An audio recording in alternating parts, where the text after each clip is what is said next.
क्लीं कैवल्य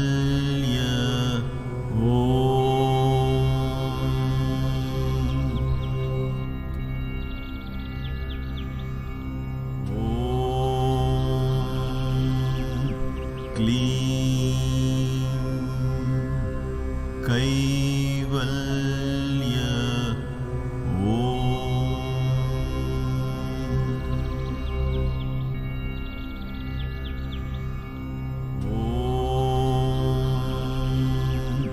क्लीं कैवल्य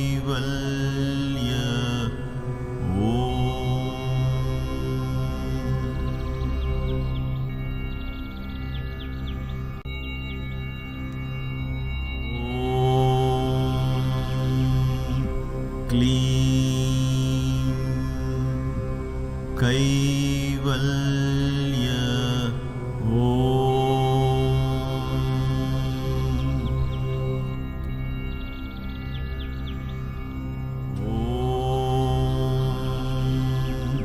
कैवल्य क्लीं कैवल्य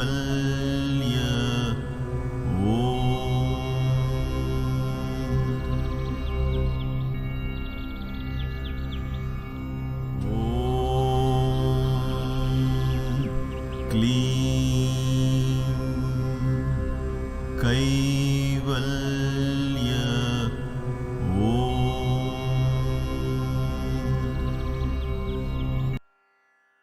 Namaste.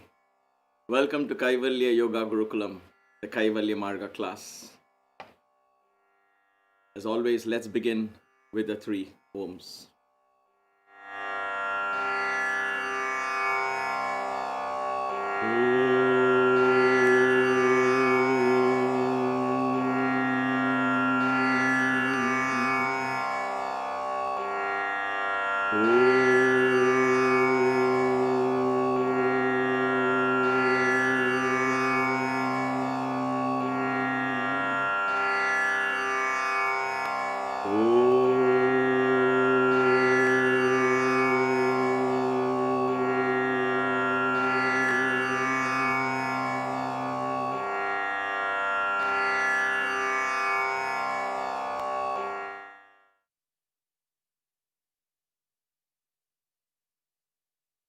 Hope you all are doing well, keeping safe. It's such, I look forward to this class, to teach this class, or to share my perspectives rather, really, because these things matter so much in our spiritual path, in the way we understand these concepts and begin to apply them in our everyday life. That makes enlightenment, the path to oneness and self realization, attainable.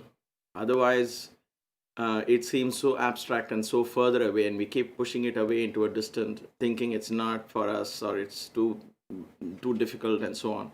And so we never get there. So allow me to share my perspectives on this topic today, and the topic is the three gunas in connection with the Sankhya principle. We have been talking about the concept of creation itself, how it evolves from the ahankara. So you have the purusha, the prakriti, and prakriti, the moment she comes out of her equilibrium, because she's in a state of equilibrium, right? Equilibrium is where all the three gunas are back in perfect balance, almost as if they don't exist. They're so much in a state of equilibrium. The line is so thin that you can barely see it, right? So she's in that state next to purusha, and then sankalpa happens. There is this mahat. The I comes, and the moment the I comes, the three gunas manifest themselves. So what does that mean? That means that everything in this creation, everything, what you think, what you speak, and that's what we're going to discuss. Everything in this creation are a manifestation of the gunas. This is primordial. That is what we need to understand. So if we look at my remote, if we look at the slide here, what we talked last time was Prakriti has got what? Prakasha, illumination, which is Sattva. That is a creative idea, right? And then you have Kru, or activity. which is Rajas, the energy of Rajas. And the third one is Tamas, the energy of Tamas. Now, even before we go into this discussion, I want you to understand one thing very clearly.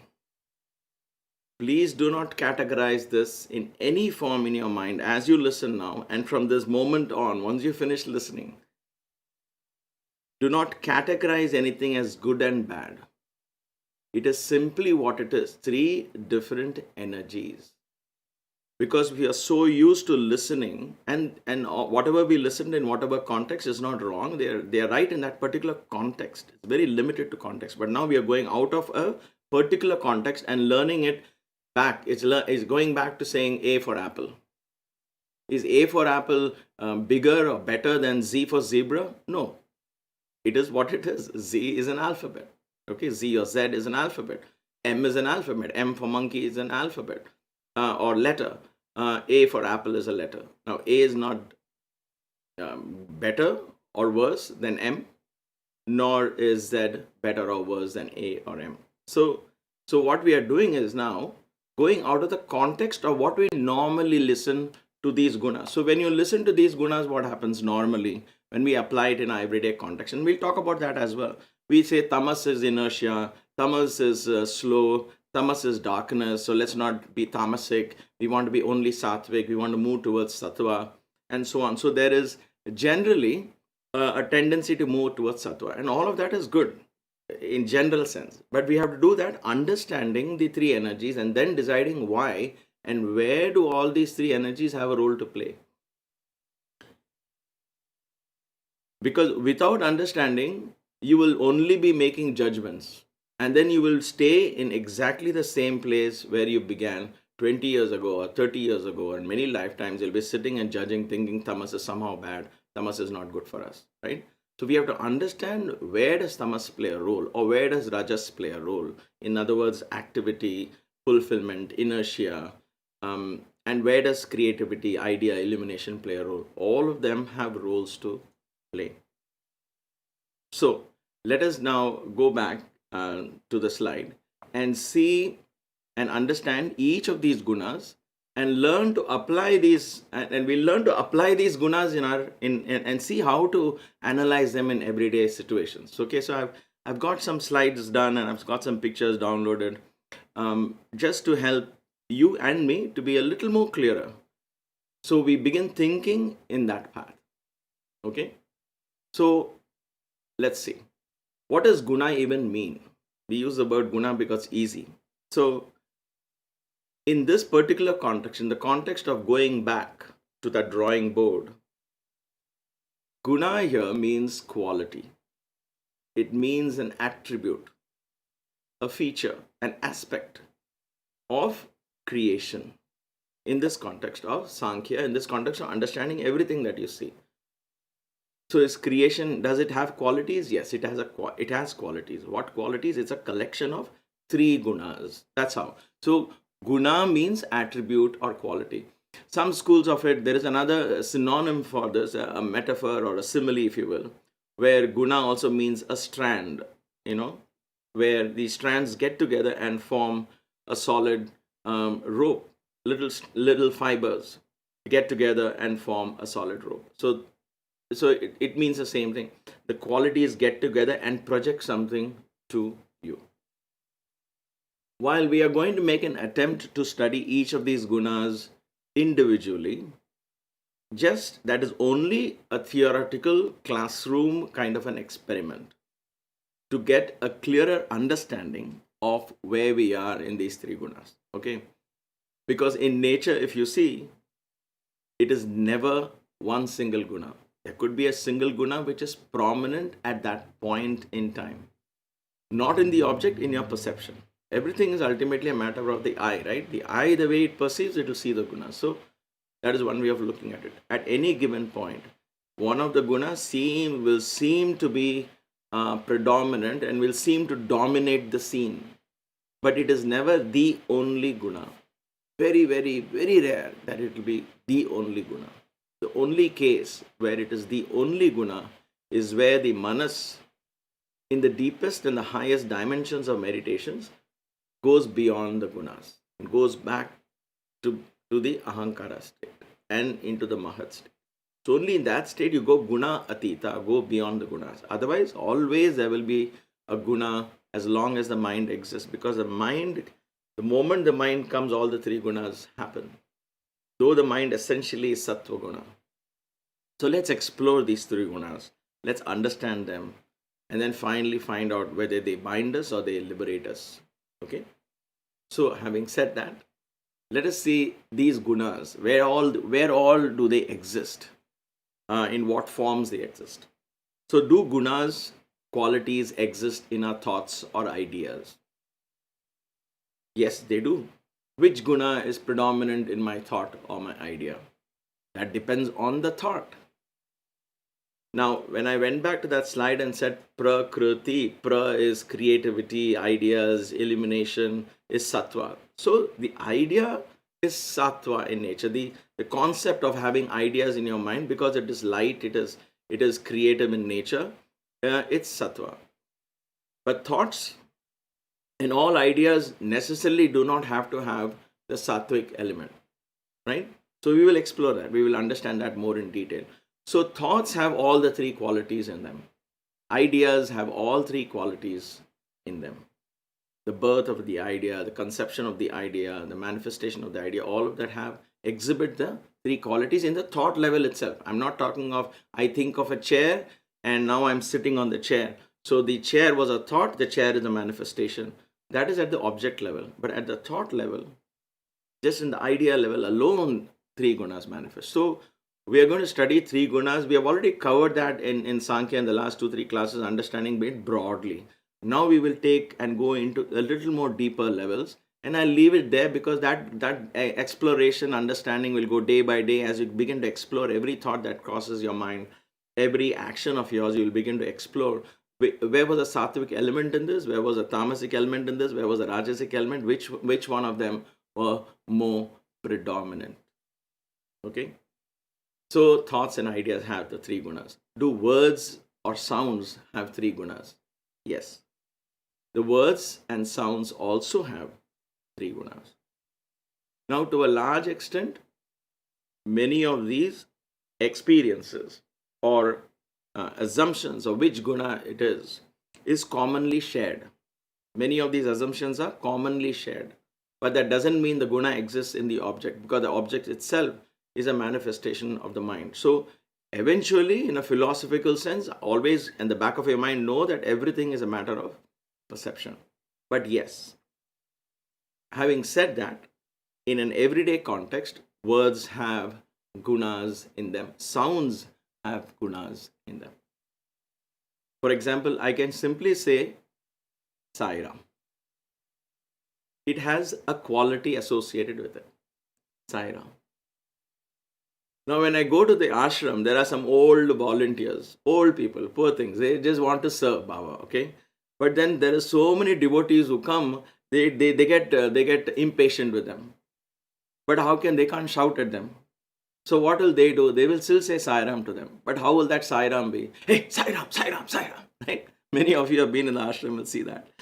I'm just being a little dramatic. But that Sai Ram and this Sai Ram, the words are the same. The sound, the way you utter it is different. So it exhibits two different qualities, two different energy patterns. So gunas exist there, right? One is a little irritated in nature. The word might be the same, but there is one irritation in one's voice. The sound pattern is different. The frequency is different. The volume is different. The tone is different, right? So it exhibits a different quality. So words can also have three different qualities. Or I can just be so sleepy and somebody singing a bhajan, I'm just trying to sing, but it's barely coming out. Right? So that is another quality. So the words Sai Ram could be the same or Sita Ram could be the same, but I could be saying it in different contexts. That's why I said the mind plays a big role. Nevertheless, just throwing it out there. Actions definitely, that's more clearer for us, that actions are also have the three gunas. They can be sattva, creative in nature, they can be very aggressive in nature, action, and they can be very slow and exhibit inertia, a sense of fulfillment, and so on. So actions are clear. I mean, you're hungry, you're eating is active, and then you're saying, I'm so full, I just want to relax, and you crash on the sofa, loosen the pant buttons, if you will. If you had, it's a common joke here in the US. After Thanksgiving, you relax on the sofa and loosen the pant buttons because you've had so much to eat. So that is inertia. So that's tamas. So actions also denote the the three qualities. So earlier, a few minutes ago, I said that gunas never, they could appear prominent, but they're never exactly in watertight compartment.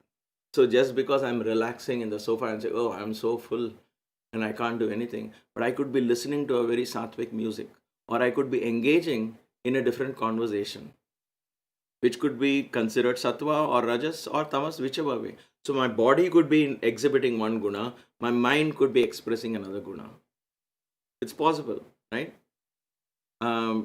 So you have to understand that nothing is presented in watertight compartments. So you can't look at a person and make a judgment. That is why they say never judge, because there are all of gunas constantly playing different roles. So just throwing out these thoughts for you. This isn't the direction which I'm going in this class.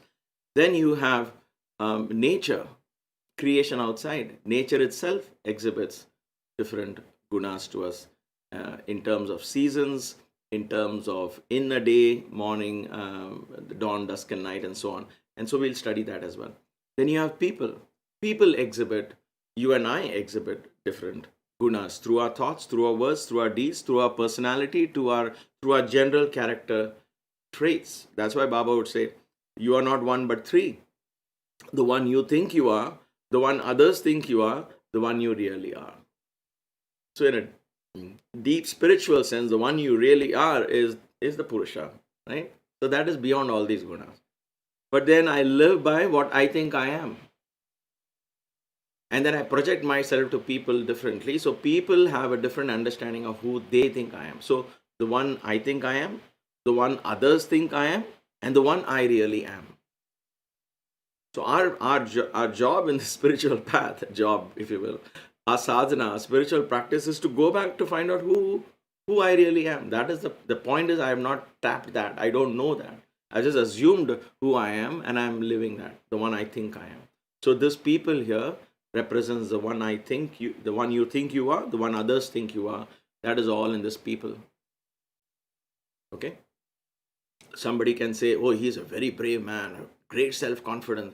But internally, he might be feeling all nervous and he might be just making a projection, but he's all nervous inside. So it could be two different people. What guna he is experiencing may not be the guna people are seeing. He might be projecting a different guna to the people. So these are all how gunas play a role. We got to understand that everything in this, wherever you look around, it's actually a play of the three gunas. That is why the Saraswati, Lakshmi, and Kali or Parvati, they are all intermingling forces. They are the ones who are making this creation happen, Prakriti, correct?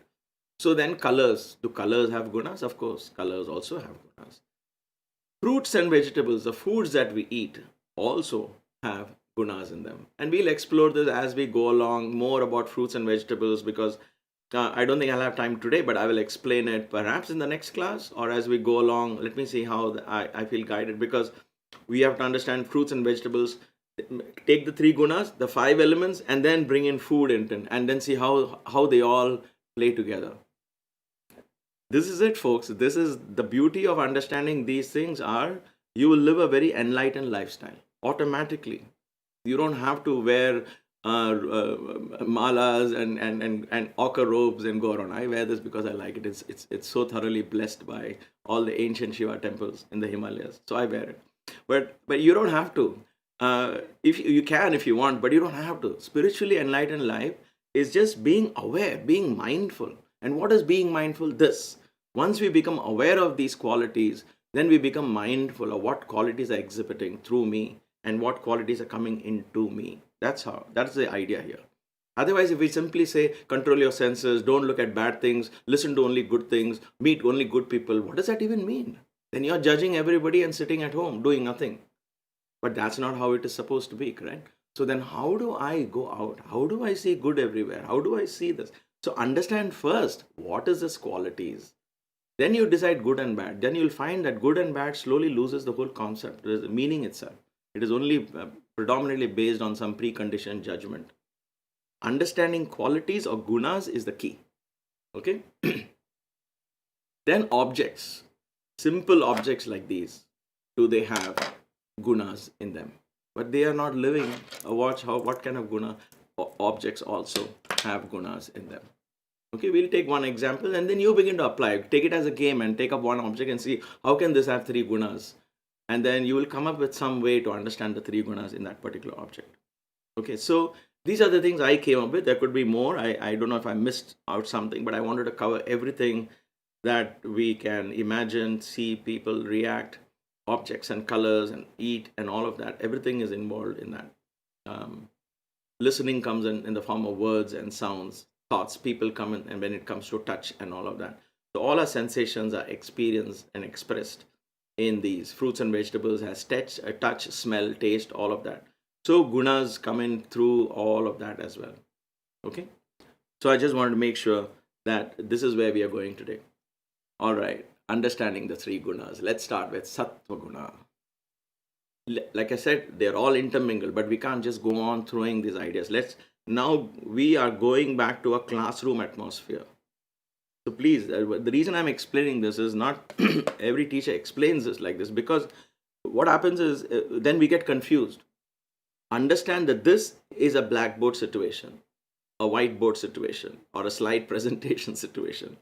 We are just going back and learning it in theory, and then we'll begin to apply and see how they are all intermingled. Okay. So bear with me and allow me to make that presentation, because I don't like to study them individually as well. I don't apply them as individual gunas. I apply them as they're all so tightly intermingled. They could appear completely as a completely different color, right? The same red, blue, and green RBG colors have a million combinations, right? That's exactly what it is in creation. Three gunas only, but there's so many combinations, so many hues, so many saturation levels, and so on. So we have to understand what is this red, blue, and green. What are these three fundamental qualities? That is our aim here. So the sattva, the first thing I wanted to place with sattva here, and I wanted to get that out of the way, is sattva quality is what unveils the ahankara principle. If you go back to the drawing that we did in the previous class, I don't have a slide right now to go back to that because I don't want to get distracted. When I project something, I start looking at something and it distracts me. So I won't project that. You had Purusha, you have Prakriti. You should have memorized that by now, right? And then there is Mahat Ahankara. And from Ahankara comes Manas. Ahankara has all the three qualities, but those three qualities are not considered elements. I have mentioned that, right? From Ahankara comes Manas. Manas is the Sattva element of Ahankara. The reason why we are going back to Sattva element and all this concept of spirituality, develop sattvic qualities, go towards sattva, make your life towards sattvic. And the sattva is fundamentally based on this assumption and this belief and this truth, rather, that when the mind goes back to its pure sattva state, when I say pure, not from a morality point of view, but from a conditioning point of view, it goes close to being non-conditional, like in deep sleep.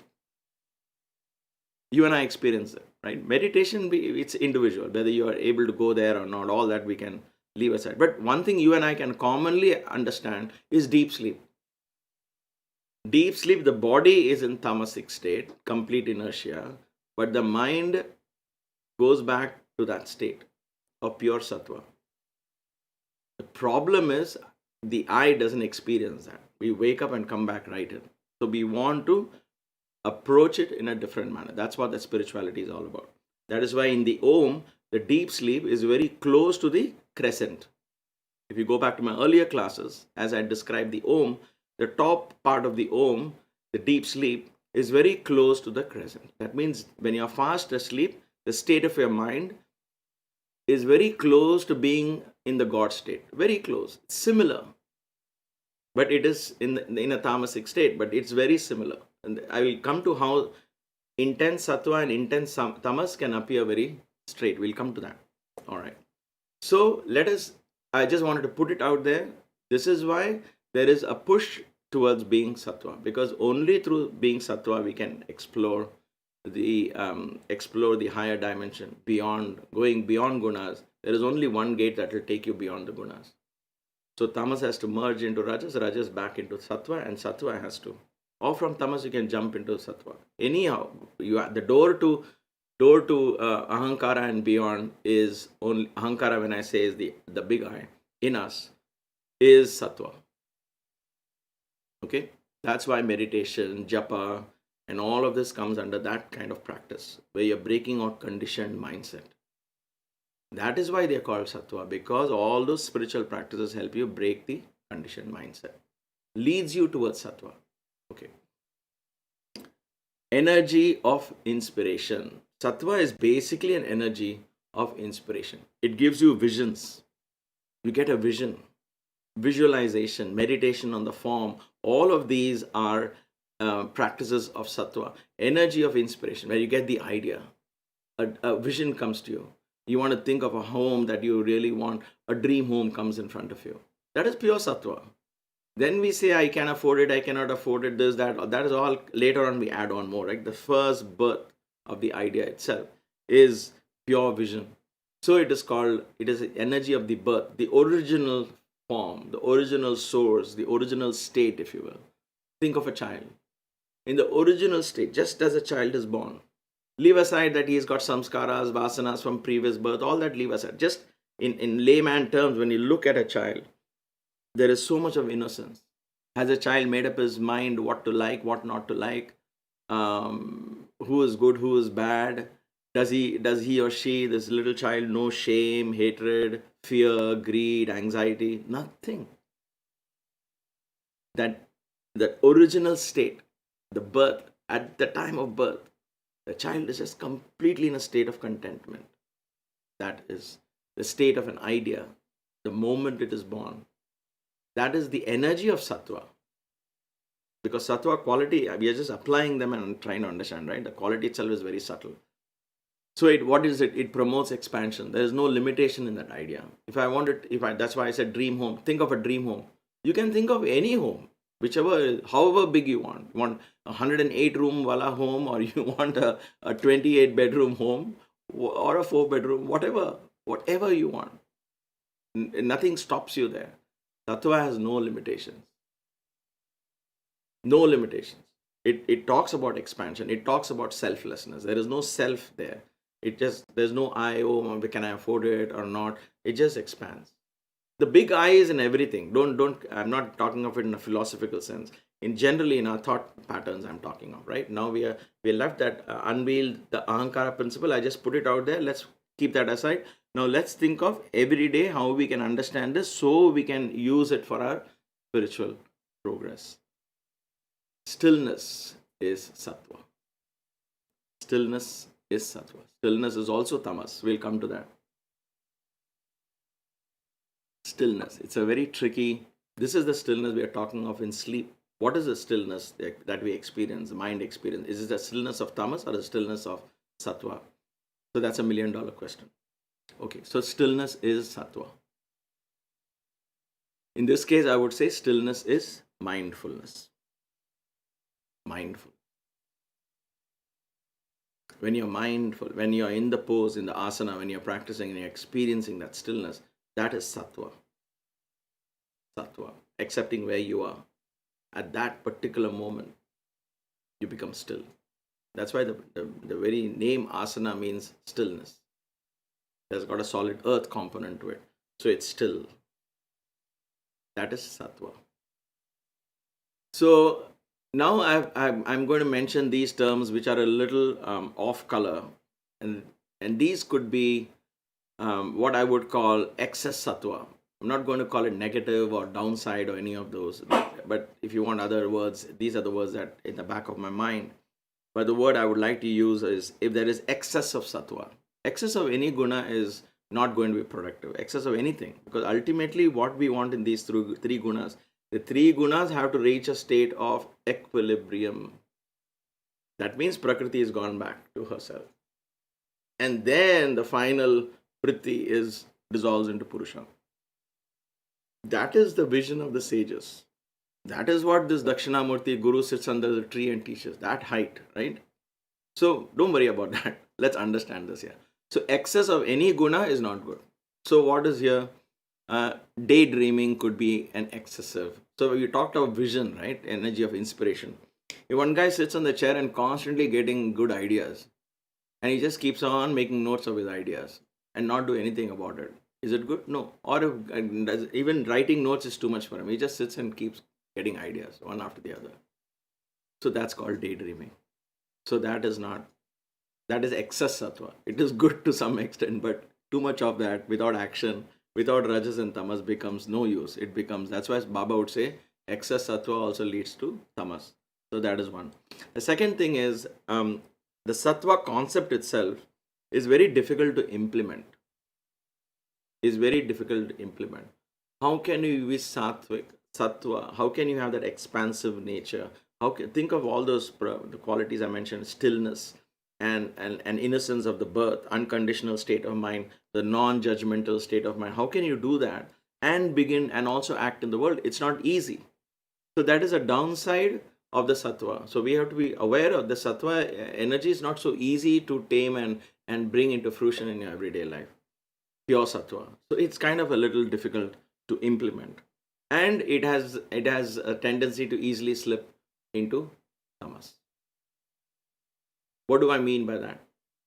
We do meditation, and at the end of meditation, does it spur you for greater action during the day, or you feel, oh, I feel so good, it's so nice, I just want to lie down and go to sleep, and you go back to sleep.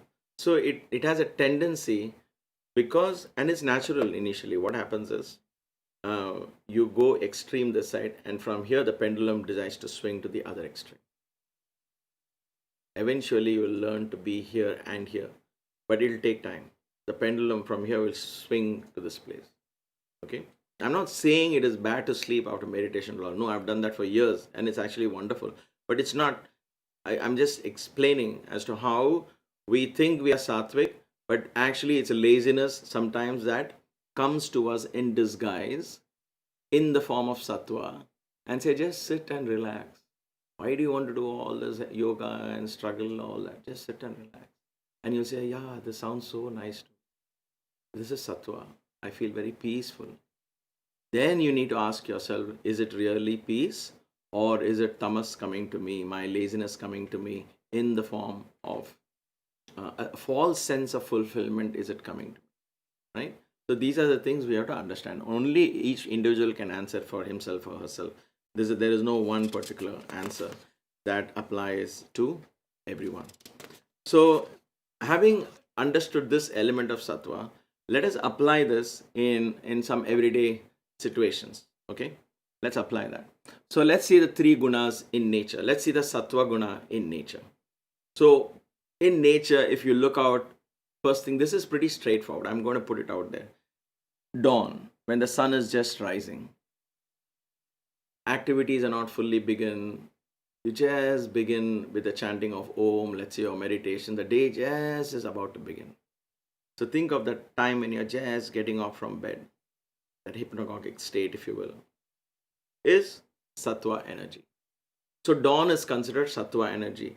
This is one of the reasons why they said meditate every morning, because the sattva energy is very predominant, strong there, the healthy sattva energy.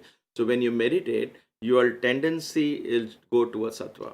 Now you might say, wait a minute, you just said too much of sattva is bad.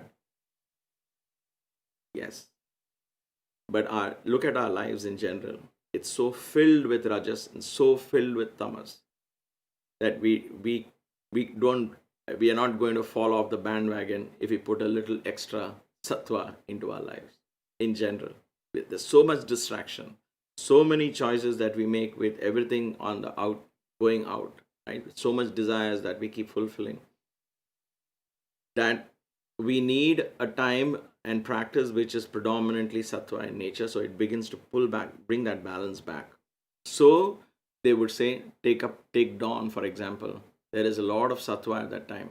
Practice meditation that time, practice asanas that time. So predominantly and primarily, Dawn is the best time for Sattva. All right. Let's see three gunas in food. I'm going to give mango as an example. Now, when the mango just falls off the tree, the Sattva part is going to be very easy in all this, but I'll carry this example as we go along. The mango, as it falls from the tree, is sattvic in nature. Why? Because it's just about it is. That's exactly the way nature made it. Period. So, as it presents itself, the food in its raw form, the food in its fresh form, the food as it is presented to us is predominantly sattva from that quality. Now, you might say, but pepper is rajasic, pepper is hot. I am not mixing that.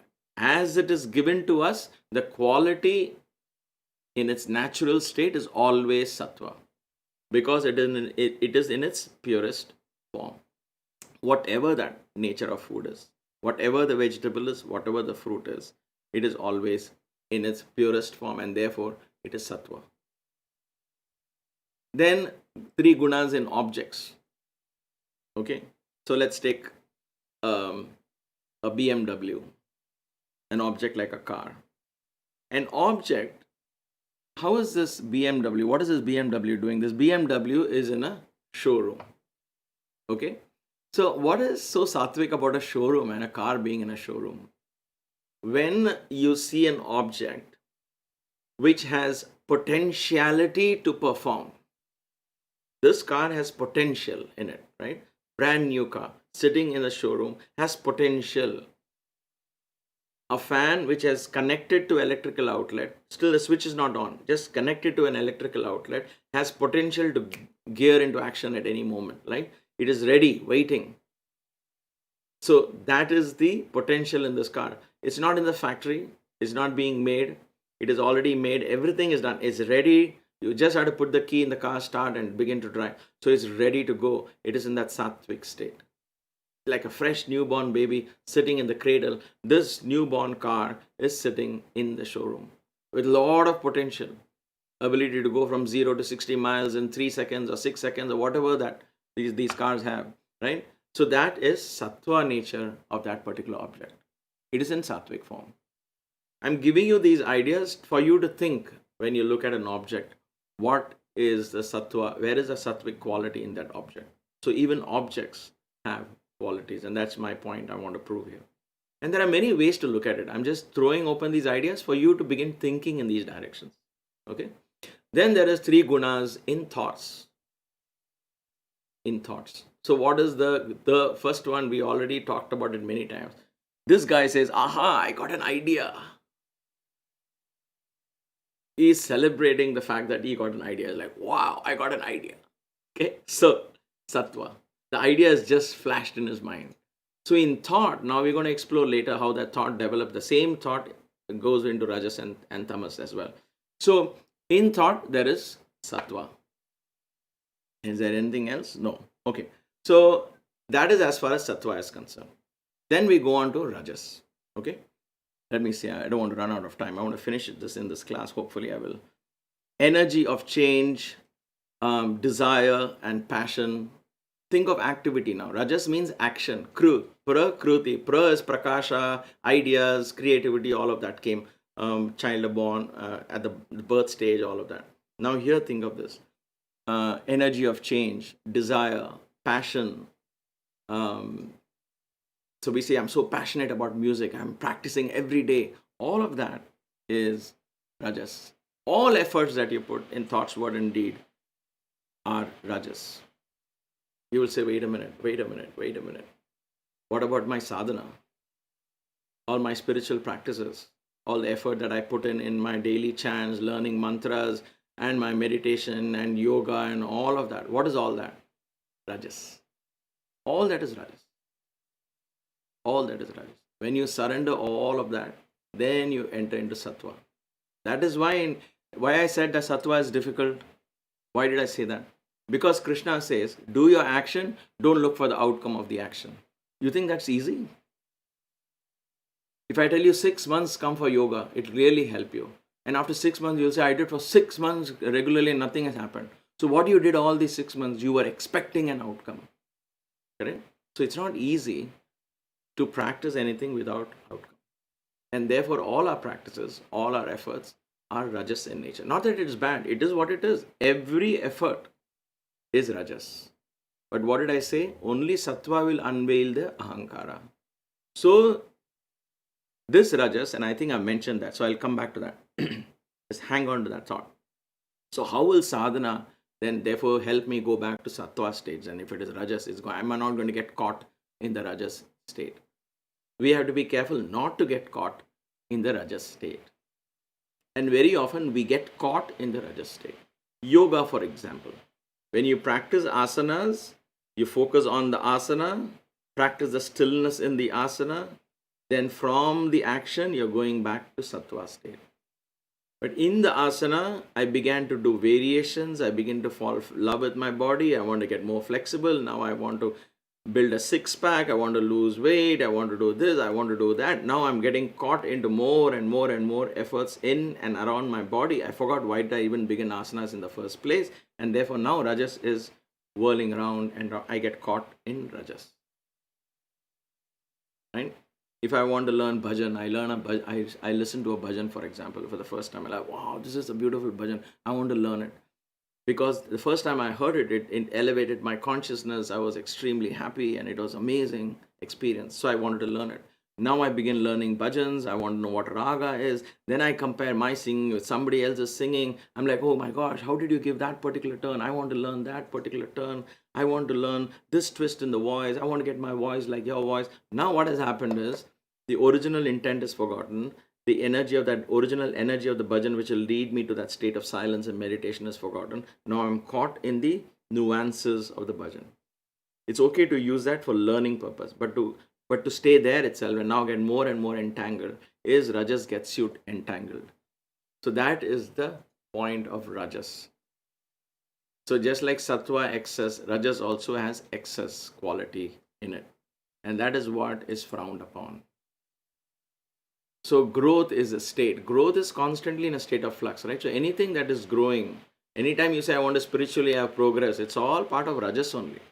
Okay? So while stillness is sattva, balancing is rajas, because balancing you're constantly saying, hey, not too much to the left, not too much to the right, in the center, come on, be balanced, be balanced. So that wanting to balance and stay in balance is actually rajasic in nature, because you have to put effort to be in balance, right? If you don't put effort, what happens? You slip. You either fall asleep or you hurt yourself. So you have to stay balanced and focused. So all that effort, as long as you are putting effort, you are in rajas. So one more way to look at it. As long as I'm putting effort into a particular pose, for example, or into a particular singing, or into a particular talent, as long as I'm putting effort, it becomes rajas. The moment I have mastered that and I begin to enjoy the practice without the sense of effort, the act might be the same, but then it becomes sattva, because it releases me from that effort principle. I'm not looking for growth. I'm not looking to perfect it. Now I'm beginning to enjoy it. That's why if you catch me saying in meditation and puja and all of that, I said begin to enjoy your practice. Every practice is complete by itself. The moment you begin to enjoy your practice, you let go of the sense of effort. You let go the sense of looking for outcome. Then that practice tends to move towards sattva. Rajas takes you towards sattva. Otherwise, you get caught into rajas. Okay? Now comes the slightly the downside of rajas. I'm just going to list them out here. It's pretty self-explanatory. Whenever there is restlessness, a sense of urgency, oh no, I want to get realized. This birth itself I have to get realized. I don't have time. I want to do this overwhelming sense of urgency is excess rajas. It's not going to get you anywhere, because it makes you restless. It makes you stressed out. You need to understand too much, too fast. It is not sattva at all. It becomes very rajasic. Excess of that keeps you trapped. Just like sattva traps you, rajas also begins to trap you. We get trapped in that one particular quality. Eternal roller coaster, ups and down, because of expectations of outcomes. So I expect something, it doesn't happen, I get disappointed. Then something happens, I'm happy. So the happiness, sadness, all this movement. So you see this energy here is constantly state of flux, which is where most of us are. All our lives, every day revolves around this rajas. A waking state is basically rajas, right? Movement towards tamas. Generally, it is movement towards left by itself. From sattva, the idea, because we focus on manifestation of our effort, the effort has to find fruition. That is our general approach to anything, correct? Good or bad, it's just what it is. So the fact that it's looking for fruition, it is moving towards tamas. So can I do an act, let the outcome come by itself, that I don't get bound by the outcome? Those are the things we have to think about in a philosophical sense and apply that in our everyday life. Just think on these lines. Rajas generally tends to captivate you and ensnare you in its web, and then begins to pull you and keep you attached to the outcome. In other words, going towards tamas. Tamas is outcome, right? An idea, efforts put into manifest that idea, manifestation of that idea. So it goes towards tamas. In spirituality, what we are doing is we are trying to go back to the sattva state and experience that state in all these objects and all these actions. So think about it. All right. If I go back to that slide there, so we had sattva in creation, in nature. So what is rajas? If dawn is the sattvic part of it, the rajasic part of it is what? Midday. As the day begins, everything, the whole creation comes to life. Birds are out there, animals are out there, fishes are out there. The whole life comes into a state of activity. So in nature, you could say that the daytime is rajasic in nature. The dawn is sattvic in nature. Three gunas in food. So you got the mango from the tree. That was pure sattva. Now what you did? How do you make this fruit rajasic? Okay, there you go. So now I can almost sense some of your mouth watering because you added chili pepper and salt and some nice masala, cut the mangoes and put some masala and some spices there. Right there, you made it. You made it alive. You put activity into it. You created a flux around it. Again, please refrain from saying, oh, is it good, is it bad? That is not the point of this exercise. Understand these as three different energies. Just observe them. That's all I'm trying to say. Please. And then in an object, what happens? This car which is in the showroom, what do? You take permission from your wife, you buy this car, and then you drive it out. As you drive the car is kicked into gear, if you will. Activity has come. So the car is now in a rajasic state. Sattva and rajas is there even in objects. When the object begins to do the function for which it has been created, it is in a state of activity. And then in thoughts, so it's very interesting here. In thoughts, this guy got a brilliant idea, right? Look at his expression. His mouth is open. He's like, wow, I got a great idea. And so now what happens? Where does it come to rajas? Now he begins to think, wait a minute. How do I implement this idea? Manana, contemplation. Now he sits and starts thinking, analyzing logically, all of that, perhaps writing on the board, all that he does, gets a software on the computer, brainstorming software, and he begins to write down that idea, bring in logical steps of how to create, manifest that idea. All of that is rajas. All is happening in his head only. So you see how a thought can be pure creative in nature, and then it comes to activity stage. Thoughts. Okay, so you have explored that. So now let's touch upon tamas. So tamas is now the energy of rest, energy of fulfillment, energy of inertia, if you will. That is tamas.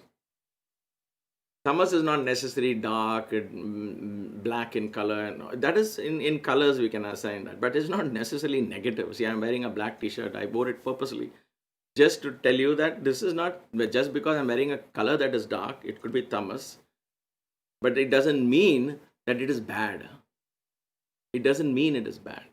Okay, please don't. That is the whole purpose of this presentation and the exercise is to make you aware and mindful.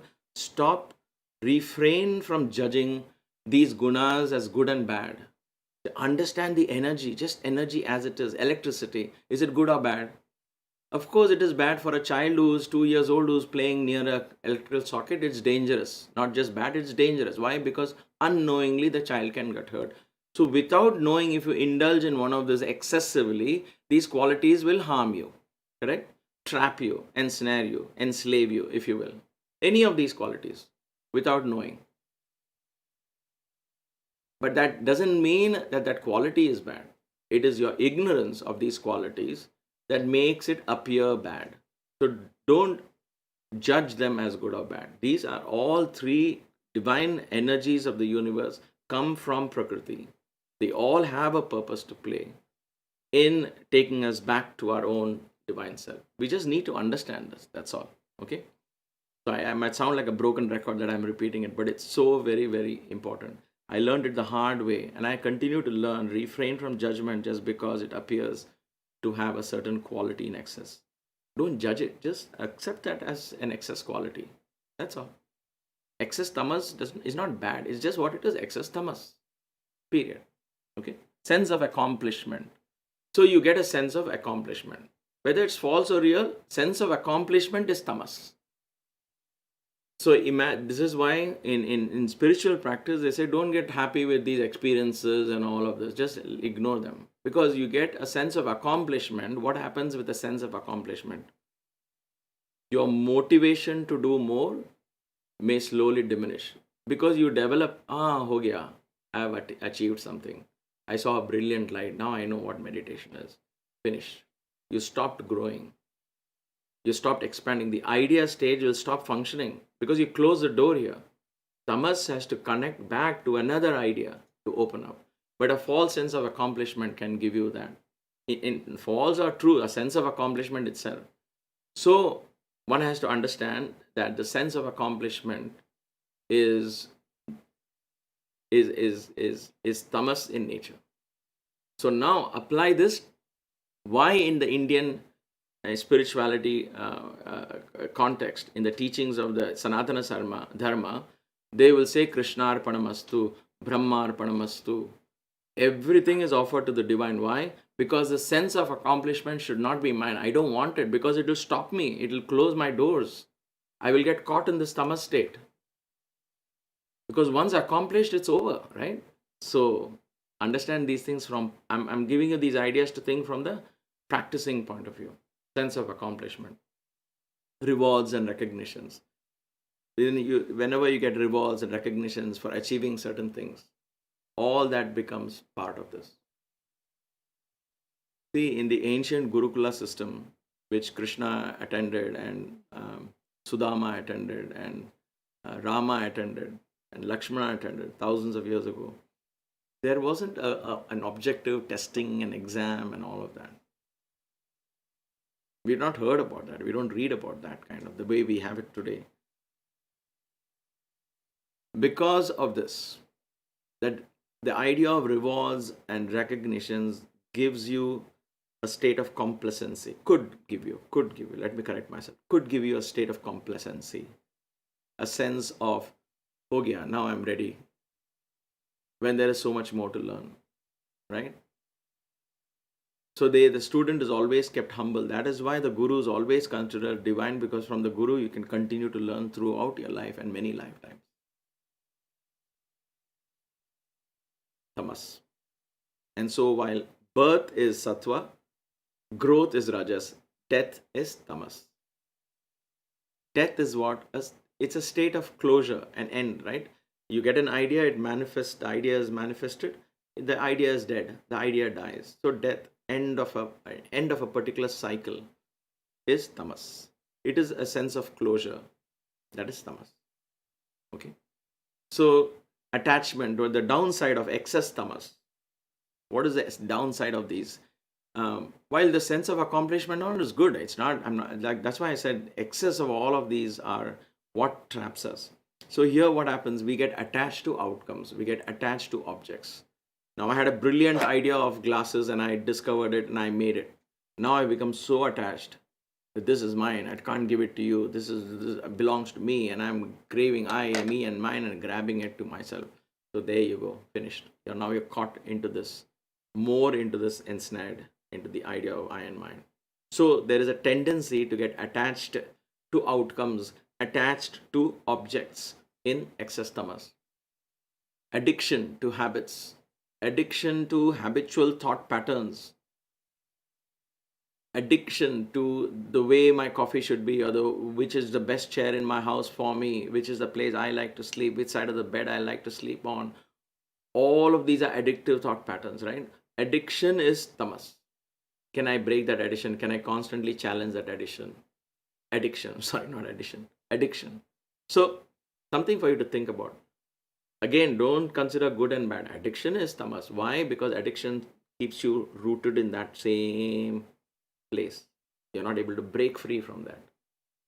Just like excess rajas can keep you rooted like that, excess tamas can keep you rooted like that, excess sattva can keep you daydreaming all the time. So all these are how we can understand the excess of any of these qualities are not good. So now stillness comes here. Stillness. This stillness is also tamas. Very same as the stillness in sattva. But this stillness is mindlessness. Sattva stillness is mindfulness. That is mindful stillness. This is mindless stillness. When you fall asleep on the bed, you are in a tamasic state. When you fall asleep in yoga nidra, and I use the word you fall asleep cautiously and mindfully here. In yoga nidra, when your body goes to sleep, you are awake. And therefore, that yoga nidra, that nidra is sattva.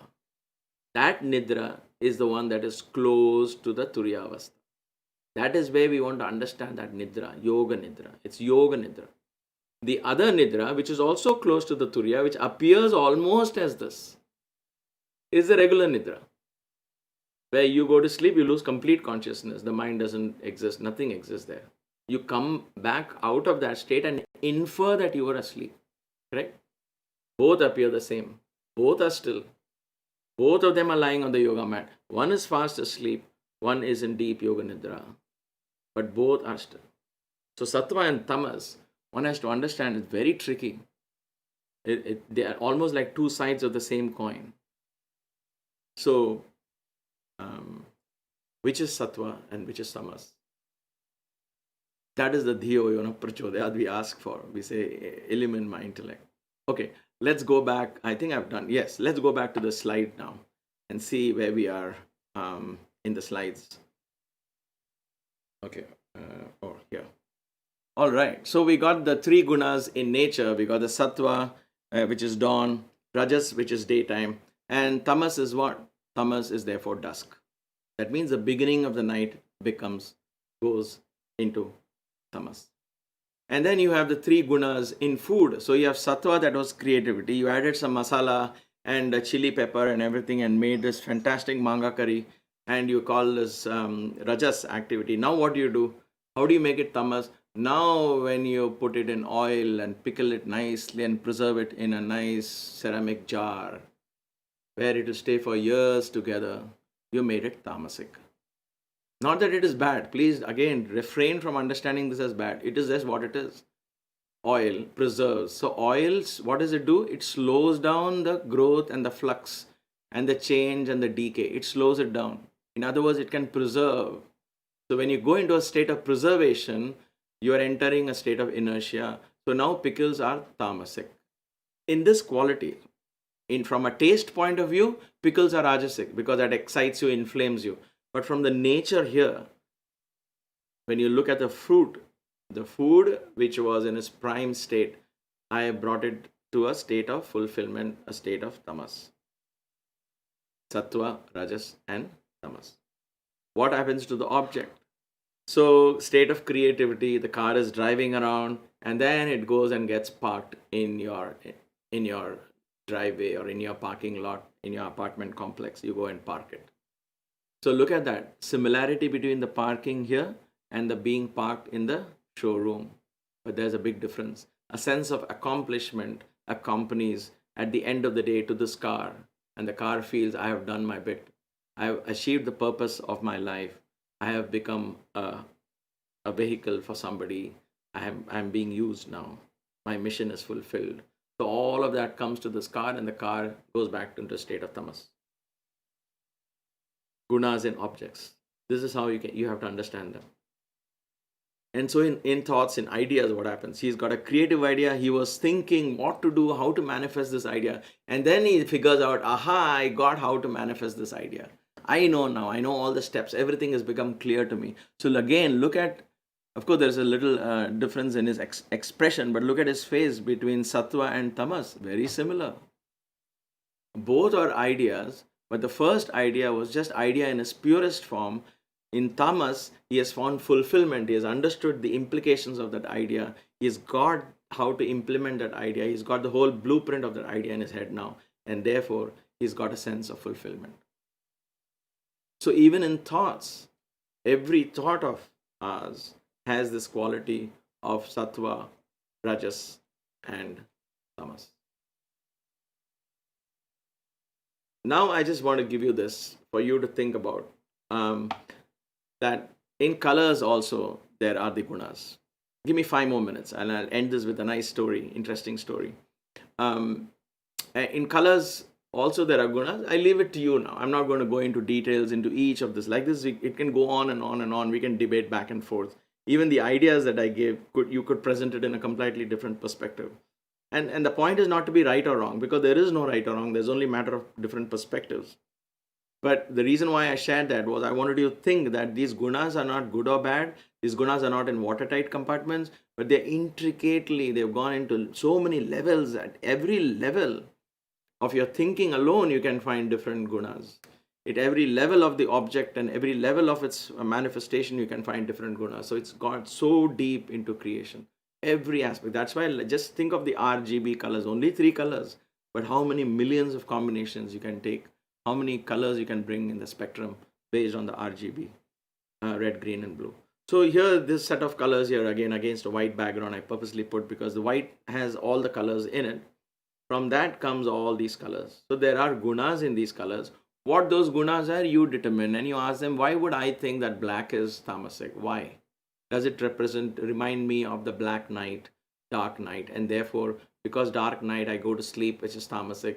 Maybe that is why. And so be aware of that. Be aware of why I'm making these choices of colors with certain gunas.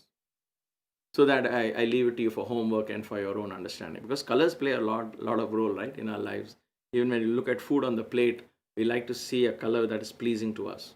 So ask yourself every time, what is the color that I like? Why do I like that color? What does it signify to me? Where did that liking or disliking of that color come from? How do I translate that color into a quality in me or that I see around, and so on? Colors are important. All right. So now the question comes, do these 3 gunas bind us? Do they bind us? All 3 of them? Or only 2 of them bind us? So I want to tell you a story that Baba told us once, and it was so beautifully said. And he, of course, he finished it in 3 minutes. But I'll take just 4 or 5 minutes. I got some slides to explain that story very nicely. But I want you to understand and meditate on the story and see how much of depth is there in that particular story. So the story goes that there is one robber. He's a good robber. Okay. He doesn't harm anybody. He just likes to play pranks and little things. You forget something and he'll kind of steal it from somewhere. So he's not the one who's going to harm you or hurt you. It's like that friendly kind of robber. Okay, so let's call him the sattvic robber. He's a sattva robber. Okay, forget the word creativity. I didn't get time to remove that word creativity and all of that. But anyway, so sattva is a sattvic robber. Then you have the other robber who will not hurt you again, but he will just go to the big banks and rob money. Okay? So he is the Rajasic robber. And then you have the third one, the psychopath, if you will. The guy who is out to hurt you, or the girl, whoever, that person who's out to hurt you. He will kill you. There is violence in his mind and all of that. Anyway, I don't want to indulge too much in that thought. The point here is that is tamasic. So there are three robbers. One is sattvic in nature, one is rajasic in nature, one is tamasic in nature. Okay? So then Baba would say that all of them got arrested. The sattva guy, because the robbers knew him, poor fellow, So they so they put a gold handcuffs for him. Said, you know what, you're actually a good guy, but don't do this again. So they put golden handcuffs to him. Then they caught this guy also robbing a bank all the time, and so they gave him silver handcuffs. They caught this guy and they put him in iron handcuffs. So one had golden handcuffs, one had silver handcuffs, one had iron handcuffs. All the three of them were sitting in the jail. And the sattvic robber, the guy who had gold handcuffs, looked down upon the tamasic robber. Okay? The sattvic robber looked down upon the tamasic robber and he started laughing. He said, "Fool, look at you. Look at you. Look at me. I got gold handcuffs, man. I got gold handcuffs. Look at you. Stupid fellow. You do all this nonsense. And guess what you have got? You have got iron handcuffs." And Baba would say, then that man with the iron handcuffs looked back and he said, "My dear friend, you may have gold handcuffs, but nevertheless, your hands are bound exactly to the same extent my hands are also bound. There is really no difference. There is really no difference." So, go back to that story. What a wonderful revelation this was, for me at least. And that's why I share this story, because this is how I think of when I go into my meditation and think of gunas. That's why I kept saying don't judge them as good or bad, because even sattva guna is a gold handcuff that you wear around your wrist. They are going to bind you. Which is why in the gunas, in the meditation of the Guru, we say guna atita, the one who is beyond the gunas, beyond all these things. That is where we need to go. That is the highest spiritual state, and that is not going to come easily, because you know the answer, because every moment, every thought, every word, once you begin to analyze, you'll see how much of interplay of gunas are there, how much we have got involved with these gunas in our lives, how much we are caught up. And that is why, and I want to end this on a positive note. It doesn't mean because it's so difficult, it's like, Bob, pray, how do I escape from these gunas? That is why that there is a concept, there is a practice, there is a tremendous energy in prayer, in meditation. When you do that, you open a door, it's like a shortcut where the higher energy just lifts you up, takes you out of these gunas. And you and I have experienced that. There are momentary glimpses of this divine principle in us. We have experienced those aha moments in different stages. Hold on to that and know that there is a way out of this mess. Baba would say a room is dark for ages, but just one flick of a switch, the light doesn't take ages to come back. It will come the very next second. So if there is grace, then all of this can go in a second. But while we are waiting for grace, I always believe that grace is proportionate to the effort that we put in. We earn that grace from the divine. And therefore, the effort that we put in has to be done knowledgeably, mindfully. And that is why I presented this. Not to discourage you all, not to show you how complicated our lives are and how we are caught up in the gunas and how difficult it's going to be. Please don't get discouraged by it. Know and be mindful in every act, thought, and word. And then you will begin to analyze yourself. What are the nature of my dreams? What are the nature of my thoughts? What are the nature of my habits? Which guna is very prominent in my life, which is not? And therefore, consciously, just the fact that you become aware of it, you begin to balance. And that balancing of the three gunas itself is taking you back to that state of equilibrium, where all the three gunas will take you back to that state. That journey is what we call the spiritual progress, the spiritual journey. So we are not going anywhere.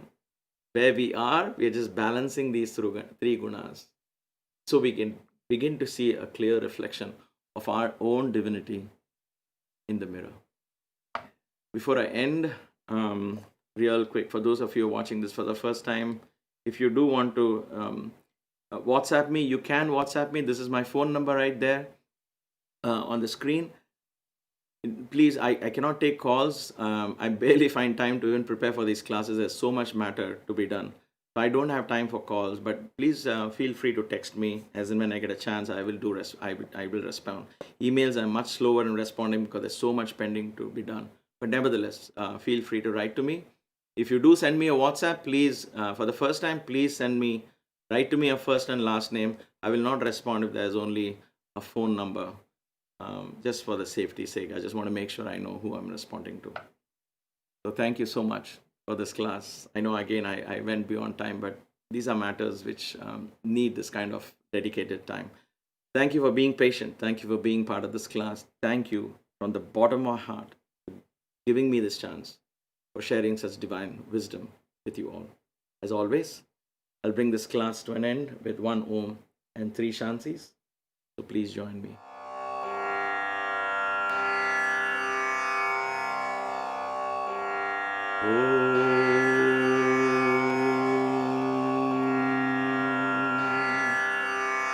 Shanti.